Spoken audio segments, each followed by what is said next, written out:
As someone who didn't grow up on a farm, I was just surprised how few firms had so much control over the U.S. food system, and even globally. Some of the firms we were looking at, like Cargill, are dominant in grain trading globally.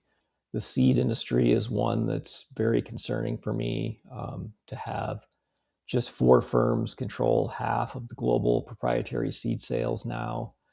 That's far different than it was in the 1970s when we had thousands of independent seed companies. So many of those firms were either acquired by these big four, which is these big four firms are primarily chemical companies, and they're a combination of what were once over 30 different chemical companies. So it's been pretty dramatic change in power.